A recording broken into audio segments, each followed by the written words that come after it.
Liturgia para hoy lunes 30 de agosto.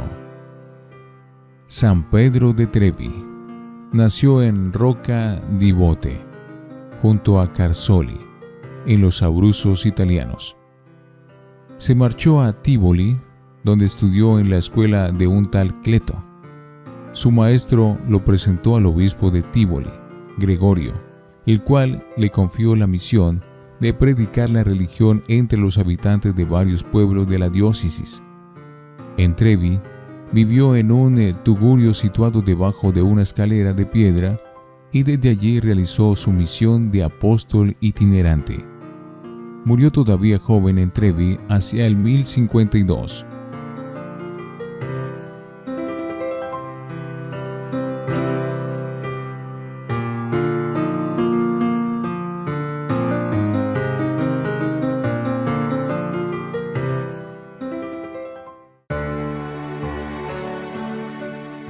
Antífona. El reino de Dios se parece a la levadura que una mujer amasa con 3 medidas de harina para que lo fermente todo. Oremos. Oh Dios, que mandaste al mundo la fuerza del Evangelio, como levadura, concede a los fieles que llamaste a vivir en medio del mundo y de las ocupaciones seculares, fervor en el espíritu cristiano y la gracia de instaurar continuamente tu reino, por medio de la gestión de los asuntos temporales, por nuestro Señor Jesucristo, tu Hijo. Primera lectura de la primera carta de San Pablo a los Tesalonicenses, capítulo 4, versículos 13 al 18. Hermanos, no queremos que ignoren la suerte de los difuntos para que no se aflijan como los hombres sin esperanza. Pues si creemos que Jesús ha muerto y resucitado, del mismo modo a los que han muerto, Dios, por medio de Jesús, los llevará con él. Esto es lo que les decimos como palabra del Señor. Nosotros, los que vivimos y quedamos para cuando venga el Señor, no aventajaremos a los difuntos, pues Él mismo, el Señor, cuando se dé la orden, a la voz del arcángel y al son de la trompeta divina, descenderá del cielo, y los muertos en Cristo resucitarán en primer lugar. Después nosotros, los que aún vivimos, seremos arrebatados con ellos en la nube, al encuentro del Señor en el aire, y así estaremos siempre con el Señor. Consuélense pues mutuamente con estas palabras. Palabra de Dios. Te alabamos, Señor. Salmo 95. El Señor llega a regir la tierra. Canten al Señor un cántico nuevo, canten al Señor toda la tierra. Cuenten a los pueblos su gloria, sus maravillas a todas las naciones. El Señor llega a regir la tierra. Porque es grande el Señor, y muy digno de alabanza, más temible que todos los dioses. Pues los dioses de los gentiles son apariencia, mientras que el Señor ha hecho el cielo. El Señor llega a regir la tierra. Alégrese el cielo, goce la tierra, retumbe el mar y cuanto lo llena, vitoreen los campos y cuanto hay en ellos. El Señor llega a regir la tierra. Aclamen los árboles del bosque, delante del Señor, que ya llega a regir la tierra. Regirá el orbe con justicia y los pueblos son fidelidad. El Señor llegue a regir la tierra. Aleluya, aleluya, aleluya. El Espíritu del Señor está sobre mí, me ha enviado para anunciar el Evangelio a los pobres. Aleluya, aleluya, aleluya. Del Santo Evangelio según San Lucas, capítulo 4, versículo 16 al 30. En aquel tiempo fue Jesús a Nazaret, donde se había criado.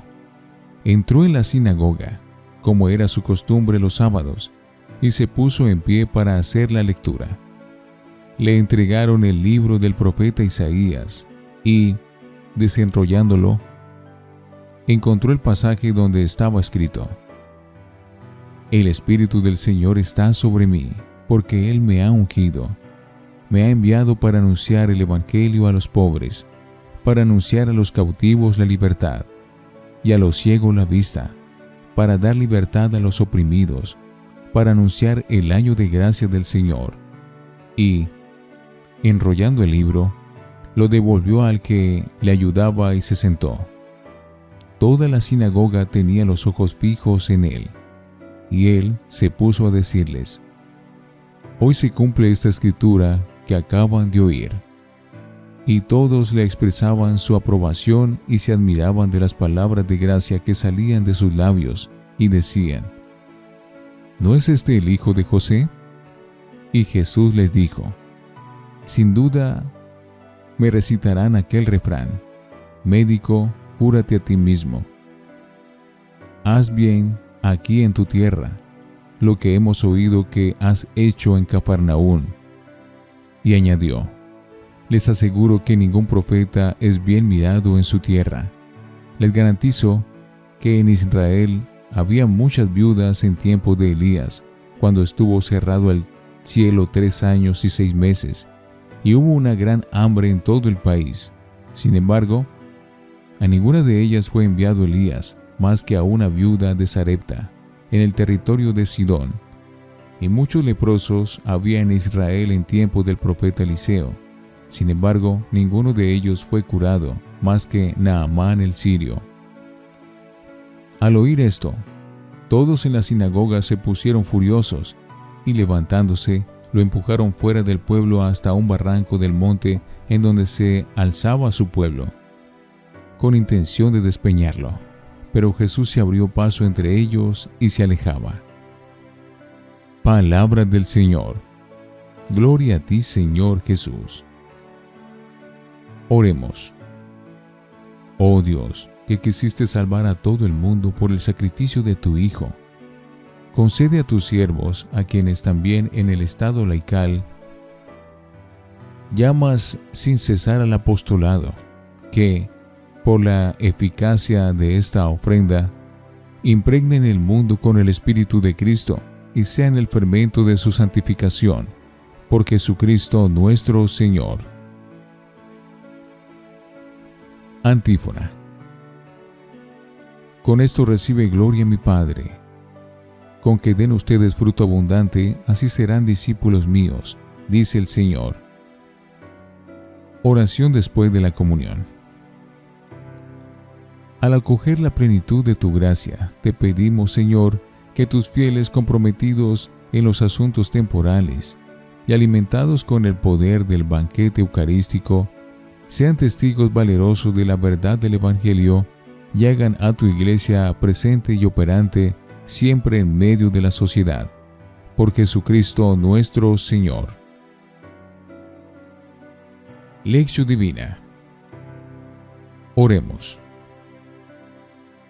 Gracias, Señor, porque en nuestro hoy nos salvas por medio de tu Hijo Cristo Jesús. Él es tu palabra que nos revela tu nombre y tu amor, tu gloria y tu rostro. Ábrenos los ojos de la fe para ver en Él a tu ungido, enviado a dar la buena noticia a los pobres, para anunciar a los cautivos y oprimidos la libertad, para inaugurar el tiempo de gracia de nuestro Dios. Amén. Lectura. A los que han muerto, Dios, por medio de Jesús, los llevará con Él. El de hoy es uno de los pasajes más conocidos de la carta a los tesalonicenses, en Grecia, que empezamos a leer la semana pasada, el referente a los difuntos. Pablo no quiere que los cristianos miren la muerte de sus seres queridos sin esperanza, como los que no creen. Para nosotros, tanto la vida como la muerte son participación en el destino de Jesús. Si creemos que Jesús ha muerto y resucitado, del mismo modo a los que han muerto en Jesús, Dios los llevará con Él. Y esto no es una reflexión que hace Él, sino que es palabra del Señor. Aunque no sabemos bien ¿A qué se refiere Pablo con el misterioso orden en que resucitaremos? Primero los que hayan fallecido ya cuando llegue el final, y luego los que en aquel momento estén todavía vivos. Lo que sí aparece claro es que el anuncio de la vuelta de Cristo como juez, sea cuando fuere, no quiere producir una sensación de terror, sino de esperanza. El Señor llega a regir la tierra. Canten al Señor, y así estaremos siempre con Él. Me ha enviado para anunciar el Evangelio a los pobres. Ningún profeta es bien mirado en su tierra. Vamos a leer desde hoy hasta el final del año litúrgico, a las puertas del Adviento, al evangelista Lucas. Y empezamos con una escena bien significativa, programática, que se puede decir que da sentido a todo el ministerio mesiánico de Jesús, su primera predicación en la sinagoga y su pueblo Nazaret. Una escena densa, muy narrada por Lucas, con una serie de detalles significativos.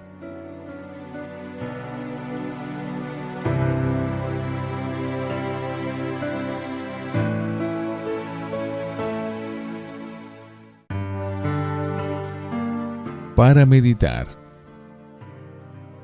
Los cristianos tenemos una experiencia de la muerte que, en cierto modo, no se diferencia de la de los demás. Nos da miedo pensar en la nuestra y nos llena de dolor la de los seres queridos. Pero tenemos un plus de luz que da a nuestra visión un color de esperanza, nuestra fe en Cristo Jesús y nuestra convicción de que, ya desde nuestro bautismo, estamos vinculados a su mismo destino. No podemos vivir en desesperanza. La muerte no es la última palabra. Dios nos tiene destinados a la vida. Aunque no sepamos tampoco nosotros explicar el misterio de la muerte, ni logremos consolarnos ni consolar a otros por una muerte prematura o injusta, la fe cristiana enciende una luz de esperanza sobre este acontecimiento y nos dice que si morimos con Cristo, viviremos con Él y estaremos siempre con el Señor. Cuando participamos en la Eucaristía, deberíamos recordar con frecuencia lo que nos dijo Jesús: el que come mi carne y bebe mi sangre, tiene vida eterna, y yo lo resucitaré el último día. La Eucaristía es garantía y semilla de la vida sin fin. Jesús aparece desde la primera página como el Evangelio de Dios, su ungido, el lleno del Espíritu, y aparece también como el que anuncia la salvación a los pobres, a los cautivos, a los ciegos, a los oprimidos. Lucas va a ser para nosotros un buen maestro, para que sepamos presentar a Jesús también a nuestro mundo de hoy como el Salvador de los pobres. Me ha ungido y me ha enviado para dar la buena noticia a los pobres. La admiración primero y el rechazo y la persecución después son ya desde el inicio la síntesis de las reacciones que Jesús va a suscitar a lo largo de su ministerio, acabando en la cruz, y también de lo que pasará a su iglesia a lo largo de los siglos, como muy bien se encargó de describir el mismo Lucas en su libro de los Hechos, con la convicción de que después de la cruz viene la resurrección. Pero, mientras tanto, no nos extraña que fracasen muchos de nuestros esfuerzos, como fracasó Jesús en muchas ocasiones. Jesús es en verdad el año de gracia que Dios ha preparado para la humanidad, al enviarlo como Salvador y evangelizador. Ojalá también nosotros lo miremos como sus paisanos al principio. Toda la sinagoga tenía los ojos fijos en él. Reflexionemos. ¿Qué pienso del misterio de la muerte? ¿Estoy preparado para dar cuenta de mi vida a Dios? ¿De qué manera soy sembrador de vida y esperanza? Oremos. Gracias, Señor, por el don de mi fe, que me lleva a reconocerte en el amor y en el ejercicio continuo de la caridad. Ayúdame a ser santo desde ahora, para llegar a la gloria de la vida eterna. Amén.